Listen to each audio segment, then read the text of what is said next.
गांव में रहने वाला एक नौजवान लड़का अपने मन के अनियंत्रित विचारों से बहुत परेशान था। ना चाहते हुए भी हर समय उसके मन में कोई ना कोई विचार चलते ही रहते हैं। जब वे कोई काम करता तो उसके हाथ, पैर और शरीर तो उस काम को कर रहे होते, लेकिन उसका मन अतीत में घटी किसी घटना के ख्याल में खोया रहता। उसे अपने भविष्य को लेकर ख्याली पुलाव पकाने की भी आदत पड़ चुकी थी। वो अक्सर सोचता कि एक दिन मैं ये करूंगा, वो करूंगा, एक दिन मैं बहुत ही बड़ा और सफल इंसान बन जाऊंगा। वो अक्सर अपने भविष्य को लेकर बड़े बड़े सपने देखता हूं और उन सपनों में खुद को हमेशा दूसरों से आगे रखता और खुद को एक नायक के रूप में प्रस्तुत करता। वह जब भी किसी महान, बुद्धिमान, वीर और साहसी व्यक्ति की कहानी सुनता या पढ़ता तो उस कहानी के नायक की जगह खुद को रख लेता और अपने ख्यालों में ही वो सभी साहसिक और महान कार्य करने की कोशिश करता हूं जो उस कहानी के नायक ने किए होते थे। वह अक्सर अपने ख्यालों में सोचता कि एक दिन में बहुत ही सफल इंसान बनेगा जिसके पास बहुत सारा पैसा होगा, समाज में खूब इज्जत और मान सम्मान होगा। वह एक बहुत ही सुंदर और सुशील लड़की से शादी करेगा और खुशी खुशी अपना जीवन व्यतीत करेगा। वह कई वर्षों से ऐसा ही सोचता आ रहा था। उसे लगता था कि उसका जीवन एकदम से बदल जाएगा, वो एकदम से सफल बन जाएगा, लेकिन उसके साथ आज तक ऐसा कुछ भी चमत्कार नहीं हुआ था, बल्कि समय बीतने के साथ उसकी हालत और भी खराब होती जा रही थी। और इसका सबसे बड़ा कारण था उसका एक्शन ना लेना, यानी काम ना करना। उसके सपने तो बड़े बड़े थे और वो अपने ख्यालों में भविष्य के लिए बड़ी बड़ी योजनाएं भी बना लेता था, लेकिन उसने आज तक उन सपनों को हकीकत में बदलने के लिए कभी कोई ठोस कदम नहीं उठाया था। कभी भी खुद को कड़ी मेहनत करने के लिए प्रेरित नहीं किया था, जिसका परिणाम यह हुआ कि अब वो 25 साल से भी ऊपर का हो चुका था, लेकिन आज तक अपने किसी भी सपने को हकीकत में बदलते हुए नहीं देखा था। इसीलिए अब उस व्यक्ति को भी यह बात समझ आने लगी थी कि वह अपने मन के बनाए हुए ख्यालों के जाल में फंस चुका है, जिससे वह केवल अपने ख्यालों में ही अपने सपनों की चीजों के बारे में सोचकर खुश होता रहता है और कभी भी वास्तविक दुनिया में उन सपनों को पूरा करने के लिए कोई प्रयास नहीं करता। उसे पता तो था कि उसका दिमाग फालतू के विचारों से भरा हुआ है और वह वास्तविकता में नहीं जी रहा है, लेकिन बहुत प्रयास करने के बाद भी वो अपनी इस आदत को छोड़ नहीं पा रहा था। उसे अपने ख्यालों की दुनिया में जीने में मजा भी आ रहा था, लेकिन जब वह अपने ख्यालों से बाहर आकर अपनी वास्तविक स्थिति को देखता और उसके बारे में सोचता तो वह बहुत दुखी हो जाता। अब धीरे धीरे उसकी ये आदत उसके तनाव और उदासी का कारण बन चुकी थी। अब वो अपने दोस्तों और घर वालों से ज्यादा बात भी नहीं करता था। दिन भर गुमसुम और उदास था, रहने लगा था। एक दिन ऐसे ही उदास मन के साथ वह एक पेड़ के नीचे बैठा हुआ था।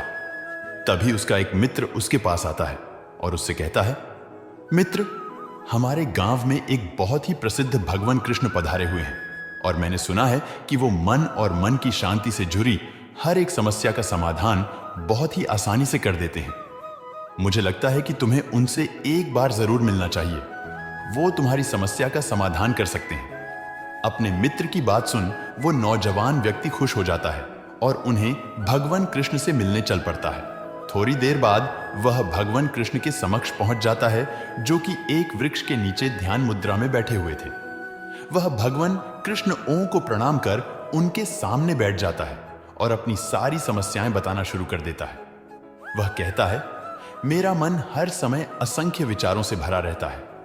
इसने बेवजह की विचार हर समय चलते ही रहते हैं। मैं कोई काम कर रहा होता हूं तब भी मेरा मन अतीत या भविष्य के किसी विचार में ही खोया रहता है। मैं कितना ही प्रयास कर लूं, पर यह मेरी एक नहीं सुनता। मैं अपने इस अशांत मन को शांत करना चाहता हूं, इसे खाली करना चाहता हूं, इसे एकाग्रचित करना चाहता हूं, जिसमें मैं अब तक का सफल रहा हूं। मैं आपके पास बड़ी उम्मीद लेकर आया हूं, कृपया मुझे कोई रास्ता दिखाएं। उस नौजवान व्यक्ति की ये सारी बातें ध्यान से सुनने के बाद भगवान कृष्ण ने कहा, जिंदगी खुशहाल और मन शांत तो तभी होगा ना जब जो गलतियां कर रहे हो उन गलतियों को करना बंद कर दोगे। क्या क्या गलतियां कर रही हो और मन को कैसे साफ करना है, इस बारे में आज मैं तुम्हें विस्तार से बताऊंगा। ध्यान से सुनना। पहली गलती, पर्याप्त नींद ना लेना, पूरी नींद ना लेना शरीर और मन को कई तरह से नुकसान पहुंचाता है। अगर पूरी नींद ना ली जाए तो याददाश्त का कमजोर होना, तनाव, चिड़चिड़ापन, हर समय थका हुआ महसूस करना और चेहरे की चमक खोने जैसी समस्याओं का सामना करना पड़ता है। इसके साथ ही कम सोने से समस्याओं का समाधान निकालने के दिमाग की क्षमता पर असर पड़ता है और दिमाग को तुलनात्मक अध्ययन करने में दिक्कत आती है। इसीलिए रोजाना कम से कम 5 से 6 घंटे की गहरी नींद लेना जरूरी है। नींद मानव जीवन के लिए महत्वपूर्ण होती है क्योंकि यह हमारे शारीरिक और मानसिक स्वास्थ्य को सुरक्षित रखने का माध्यम होती है। रोज पर्याप्त गहरी नींद लेने से हमारी शारीरिक क्षमता बढ़ती है, मानसिक तनाव कम होता है और जीवन की गुणवत्ता में सुधार होता है। हमारी दिनचर्या में नींद का बहुत ही महत्वपूर्ण स्थान है क्योंकि यह हमें दिन भर की थकान और तनाव से राहत दिलाती है। यदि किसी कारणवश तुम पूरी नींद नहीं ले रहे हो तो इसे तुम्हारे शारीरिक और मानसिक स्वास्थ्य पर बहुत बुरा असर पड़ रहा है। शारीरिक स्वास्थ्य के पहलू में नींद का अभाव तुम्हारी शारीरिक क्षमता को कम कर सकता है क्योंकि नींद के दौरान हमारे शरीर की मरम्मत, सफाई और इसके ऊर्जा स्तर में सुधार होता है। लगातार कम नींद लेने से जीवन की गुणवत्ता में गिरावट आने के साथ साथ हमारे शरीर की प्रतिरक्षा प्रणाली भी कमजोर पड़ने लगती है, जिससे बीमारियों का खतरा बेआंच जाता है और मानसिक स्वास्थ्य के पहलू में पर्याप्त नींद ना लेने से मानसिक तनाव भी आंच सकता है और मानसिक स्वास्थ्य पर असर डाल सकता है। नींद के अभाव में मानसिक तनाव और चिंता की स्थिति में वृद्धि होती है, जिससे तुम्हारी दिनचर्या, निर्णय लेने की क्षमता और उत्साह पर असर पड़ता है। नींद के अभाव से बच्चों और युवाओं की शिक्षा कार्य पर भी असर पड़ सकता है।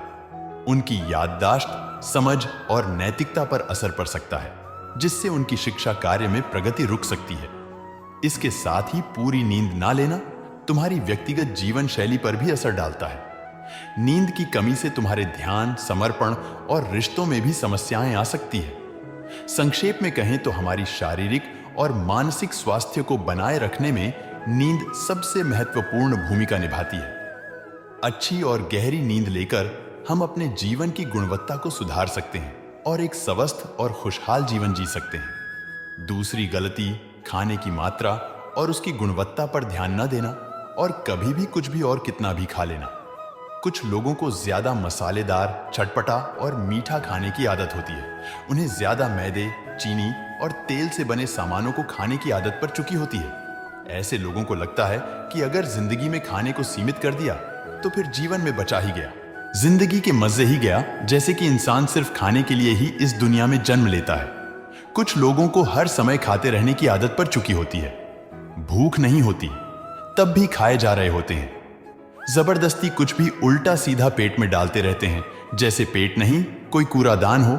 जरूरत से अधिक या कुछ भी खाते रहने से सिर्फ शरीर का वजन ही प्रभावित नहीं होता, बल्कि दिमाग की शक्ति पर भी इसका बुरा असर पड़ता है। मैदा, तेल, चीनी और ज्यादा नमक से बने पदार्थों का सेवन करने से शरीर का वजन बढ़ने के साथ साथ कई सारी बीमारियां जन्म लेने लगती है और जिसका नकारात्मक प्रभाव हमारी भावनाओं और विचारों पर भी पड़ता है, क्योंकि एक बीमार शरीर व्यक्ति के मन को भी बीमार बना देता है, जिससे व्यक्ति मानसिक रूप से भी बीमार पड़ने लगता है और तनाव व चिंता का शिकार हो जाता है। इसीलिए व्यक्ति को भोजन की उचित मात्रा और उसकी गुणवत्ता पर विशेष ध्यान देना चाहिए। तीसरी गलती, जरूरत से ज्यादा भागदौड़ भरी जिंदगी और ये सोच के रुकना मना है। कुछ लोगों को लगता है कि जिंदगी सिर्फ ऐसे ही चलती है, गलत भागदौड़ भरी जिंदगी कितनी भी हो। लेकिन रुको, अगर भागते ही रहोगे तो ऐसे हांफ के गिरोगे कि उठने लायक ही नहीं रहोगे। तो जिंदगी की भागदौड़ के बीच थोड़ा सा समय खुद के लिए भी निकालो। खुद को भी समय दो, ढूंढने का प्रयास करो कि कौन सी चीज तुम्हें खुशी देती है, कौन सा काम करने में तुम्हें आनंद आता है। खुद से सवाल करो और खुद को चांदनी का प्रयास करो और देखना, जब तुम अंदर से शांत और तरोताजा होकर किसी काम को करोगे तो बहुत ही कम समय में तुम्हें उसी काम में बहुत अच्छे परिणाम मिलने शुरू हो जाएंगे। लेकिन अगर हर समय भागते रहोगे, भागती रहोगी, थके मांदे रहोगे, तो तुम देखोगे कि हर काम में बहुत ज्यादा समय लग रहा है, बहुत ज्यादा ऊर्जा लग रही है, लेकिन फिर भी अंदर से खुशी नहीं मिल रही। तो इतना भागना दौड़ना कोई जरूरी नहीं होता। ये तो बस इंसान के अंदर बचपन से ही एक प्रतियोगिता की भावना जगा दी जाती है, उसके आसपास के माहौल और उसके माता पिता के द्वारा, क्योंकि इतना भागना कोई जरूरी नहीं होता। शांति से भी जिंदगी को जिया जा सकता है और शांत व स्थिर रहते हुए आराम से प्रयास करके भी बड़ी बड़ी सफलताएं हासिल की जा सकती है। आगे का कहानी जानने के लिए चैनल को सब्सक्राइब करें, लाइक करें, कमेंट में लिखें पार्ट 2। धन्यवाद।